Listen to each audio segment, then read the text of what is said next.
Well, hey, what's going on, you guys? Welcome to another guitar lesson. This one's all about picking. This one's designed to help you improve your picking techniques.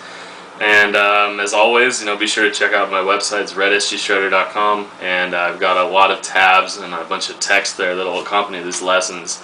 And be sure to read my disclaimer. And of course, don't forget I tuned down all my strings a whole step, so I'm playing in D, but I'll still refer to all the notes and everything as if I was in standard tuning. So if you want to play along. Alright, so preliminaries first. Yes, I got a new guitar. It's an Ibanez RGT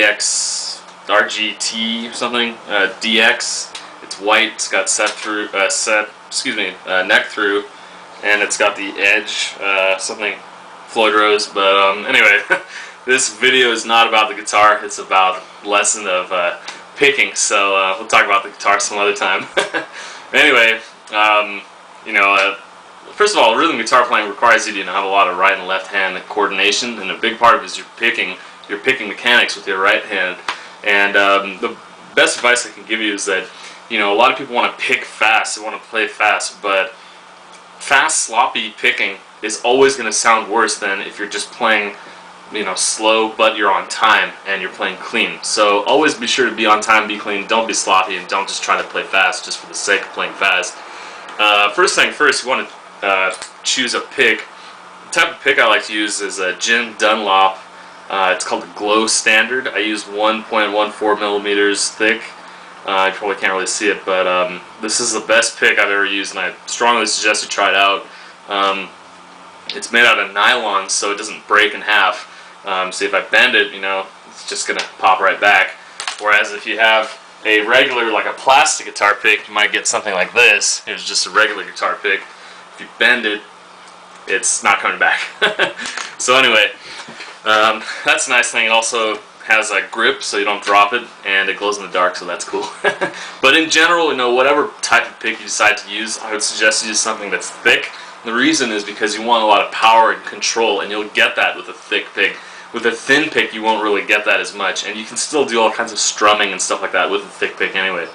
So anyway, the next thing is that you're probably going to want to experiment with how you hold the pick. Probably the most natural way is to just grasp it with the tip of your index finger and your thumb, just like that. I've seen a lot of guys play it like that, and that's fine, if you're comfortable that way. I don't like to play this way because I always drop it. It doesn't feel like it gives me a lot of power and control. Once again, we want power and control, so I hold it a slightly different way. I actually, instead of just grabbing with the tips of my fingers, I wrap my thumb on top of my index finger, just like that. So I kind of put the pick on top of my finger and just wrap it around, and then it's kind of like just really dug in there. Kind of ruined my index finger, but it really helps, and it helps with pinch harmonics too. But the name of the game is, just be sure to do it whatever way is most comfortable for you, and whatever feels like it's easiest for you. I've seen some guys hold it like this, I know James Hetfield uses 3 fingers, kind of like that. Do whatever is comfortable for you, like that. Alright, next thing is just going to be about, the mechanics of your right hand, your right arm. Generally speaking, there's 3 types of ways you can pick, and they're, as you go from, one down to the next, you'll gain power, but you'll lose control, and so on and so forth. So, like, let's just start with your elbow and your shoulder. You can pick kind of like this. And you can see that's a lot of elbow movement there. That'll give you a lot of power, but at the sacrifice is you'll lose a lot of control. If you watch like Slayer, if what's his name, Jeff Hanneman, he picks like that a lot through the elbow. So a lot of power, a lot of speed, not very much control though. The next one, the most common one, is kind of like right in the middle. It's going to be just using your wrist. So as you can see there, I'm just kind of bending my wrist gently. I think that one's probably the best just because it gives you equal amount of power and control. And then the last one is just to use your fingertips, just kind of like bending your knuckles. And so that one, you don't get a lot of power, you'll fatigue easily, but you get a lot of control out of it. So the thing is, though, when you're playing guitar, you won't only just use one of those techniques, you'll probably combine all 3. Alright, next thing is about picking direction, upstrokes and downstrokes. Normally when it comes to lead playing, I've seen a lot of guitar lessons where the guitar teacher will say, start with the down pick, start with the up pick, or whatever. Personally, I kind of change that around a little bit. I say don't worry about which direction you pick for leads, just get the lead done. But for rhythm playing, I think the direction of your picking is really important. So Name of the game is for this one, for like the heavy palm muted parts, you probably want to do mostly down picking, and for the open parts, like for chords and for just single notes, it doesn't really matter if you up pick or you down pick. So probably the most common example is Master Puppets, the Metallica song Master Puppets, the first riff.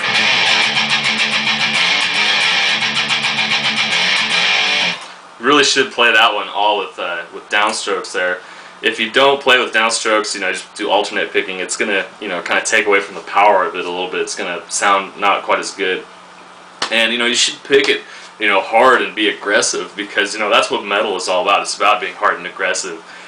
Strings are replaceable, so if you break one, don't worry about it. That's metal. Alright, so one really important technique that you're going to have to learn if you want to play metal, especially if you want to play like thrash metal, is switching between palm muted stuff and non-palm muted stuff really rapidly. So one example I could show you is the Metallica song Blackened. That main riff uses a lot of switching between palm muted and non-palm muted really rapidly, so it sounds like this.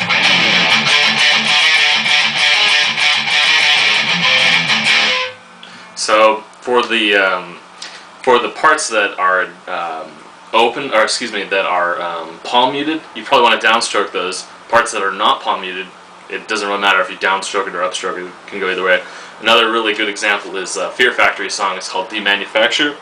And so for this one, you're gonna have to use a lot of clean playing techniques, because there's a lot of like gaps in there with just silence. But yeah, it requires a lot of like palm muted, non-palm muted, palm muted, non-palm muted, rapid changes there.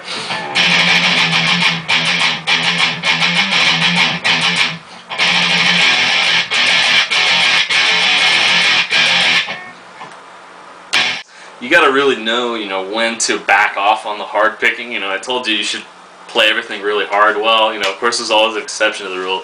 If you got something really intricate that requires a lot of control and stuff like that, you probably want to back off on the heaviness just a little bit, because you need to have some control there. So it's just kind of like one of those things, you just gotta, use your judgment. And then one last thing I think is overlooked a bit. Well, one thing I always have trouble with is just it's very subtle, but a lot of times you have these songs with like one open palm muted note at the very beginning, or it's just palm muted the whole way throughout. So really good example is a Megadeth song's Peace Sells, and here's a main riff.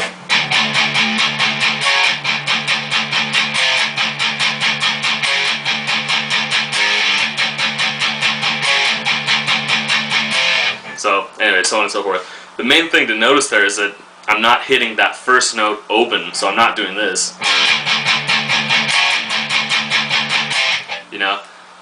And then the other way, like the example of the song where you do need to hit that string open first without any palm muting, is another Megadeth song. It's called Lucretia.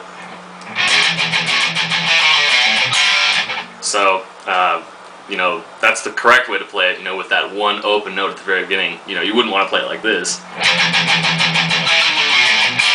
You do want to hit that note without palm muting.